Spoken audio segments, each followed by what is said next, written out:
নমস্কার বন্ধুরা, মিষ্টি গৃহকোণের একটি ব্লগে আপনাদের স্বাগত জানাই। আশা করি আপনারা সবাই ভালো আছেন, সুস্থ আছেন। আপনাদের আশীর্বাদে আমরাও ভালো আছি। আজকে হলো বুধবার। আজকে আমরা একটুখানি মাছের দোকানে এসেছি। এইখানে না, আমরা সাউথ ব্যাঙ্গালোরে থাকি, এর পাশেই মানে আমাদের বাড়ির কাছাকাছি মোটামুটি ধরুন 5 কিলোমিটারের মধ্যে একটা খুব সুন্দর মাছের বাজার বসে। প্রলয় বলাতে আমাকে বললো, তুমি যাবে? আমি বললাম হ্যাঁ নিশ্চয়ই, কেন যাব না। তাই দেখুন এই দোকানটা এসেছি, কি ভিড়। এই দেখুন এই মাছটা কিন্তু জ্যান্ত রয়েছে। রুই মাছটা ভাবছি এটাই নেব। নিচে ওজন ছিল, সেই জন্য প্রলয় বললো এখানে অনেক কাতলাও আছে, কাতলা দেখে নাও। তাই জন্য একটা কাতলা মাছ বেছে নিয়েছি। মোটামুটি ধরুন ওই 1.5 কেজি ওজন। ওই দেখুন গিনিয়া বা দাঁড়িয়ে আছে। আজকে ওর স্কুলে আর ওর যাওয়া হয়নি, সেজন্য সঙ্গে করে মাছ আনতে নিয়ে এসেছি। ওরও তো চেনার দরকার কোনটা কি মাছ, বাঙালি বলে কথা। এই দেখুন কত মাছ দিয়ে, মানে সব লাইন দিয়ে মাছ এখানে রাখা রয়েছে, আর লোকে সব মাছ ধরে দাঁড়িয়ে আছে কে কোনটা নেবে। সেই আমাদের যেমন মানে কলকাতার সেই মাছের বাজারগুলো হয়, ঠিক সেরকম এখানে এসে না নিজেকে বাঙালি বলে গর্ববোধ করছি, কারণ এত বাংলায় কথা শুনতে পাই। একমাত্র মাছের দোকানগুলোতেই না এরকমভাবে বাংলায় কথা পাই।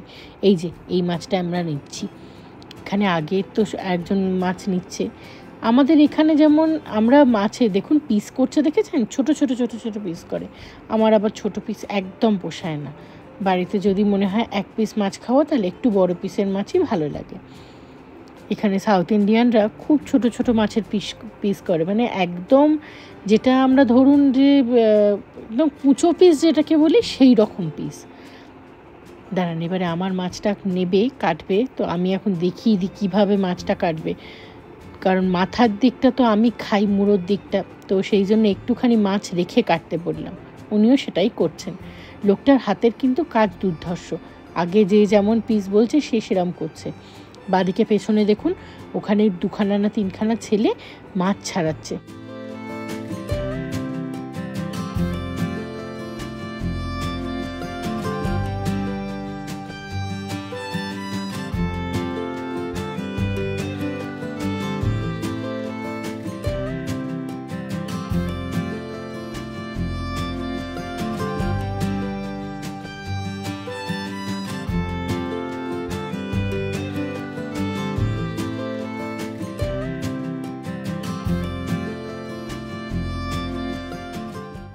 চলুন, মাছ আর তার সাথে একটু মাছের ডিমও নেওয়া হয়ে গেছে। এখন আমরা বাড়ি ফিরব।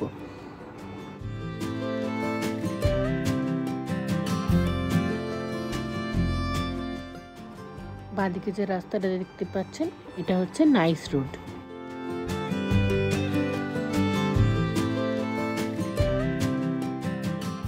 বাড়িতে এসে মাছটাকে নুন হলুদ মাখিয়ে নিয়েছি। এদিকে একটুখানি কাটছি কাঁকরোল আর আলু, এটাকে ভাজা করব। এই দেখুন কাঁকরোল ওর বাবা পেয়েছিল, 4টে নিয়ে এসেছে। কি ফ্রেশ কাঁকরোলগুলো, আমার ভীষণ ভালো লাগে কাঁকরোল ভাজা খেতে। দাঁড়ান, এদিকে মুগের ডালটাও বসিয়েছি, ওটা দেখতে হবে। ডালটাও হয়ে এসেছে, এবার নামিয়ে নেব। এদিকে এখন দেখছি আকাশটাও মনে হচ্ছে ভালো নেই। আসার সময় দেখছিলাম মেঘ করেছে, এখনও দেখতে হবে। দাঁড়ান একটু বারান্দায় যাই। দেখুন কি মেঘ অবস্থা, আকাশটা পুরো মেঘে ভরে গেছে। ওদিকে ছাদে আমার কিছু জামা কাপড়ও দেওয়া আছে, যাই জামা কাপড়গুলো তুলে আনি। দিনি ওর বাবার সাথে একটু বেরিয়েছে, তার ফাঁকে আমি এই কাজগুলো করে ফেলি। চ মিষ্টি, ডেজি চ, ছাদে যাবো, যাবি? তাড়াতাড়ি চ চ চ চ চ, ডেজি আয়, ডেজি আয়, ছাদে যাবো, তাড়াতাড়ি আয়। চ ছাদে চ, ছাদে চ, তাড়াতাড়ি চ, চল চল চল চল চল, তাড়াতাড়ি চল। বৃষ্টি এসে গেল রে, এক্ষুনি বৃষ্টি আসবে। চল চল চল চল চল চল চল।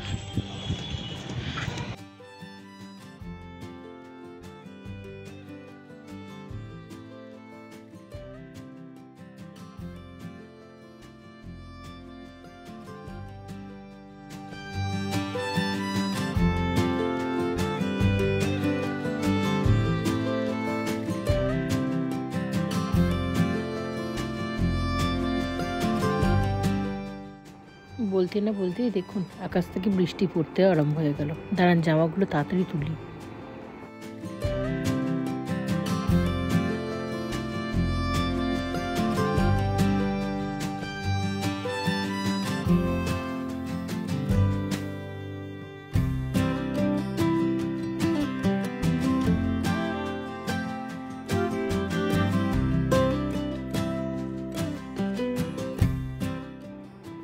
গাছের চারাগুলোর পাশে অনেক আগাছাও জন্মেছে। এদিকে আমার কুমড়ো গাছের পাতাগুলোও দেখছি অনেক কটা শুকিয়ে গেছে। এগুলো না তুলে ফেলে দিলে গাছটা পুরোটা নষ্ট করে দেবে। এখন গাছের যত্নটা ঠিকঠাক করে একদম নিতে পারছি না। দেখি একদিন গাছগুলো ভালো করে ধরবো। এই দেখুন শুকনো পাতা, এগুলো পুরো শুকিয়ে গেছে। দাঁড়ান, এগুলো তুলে ফেলে দিই।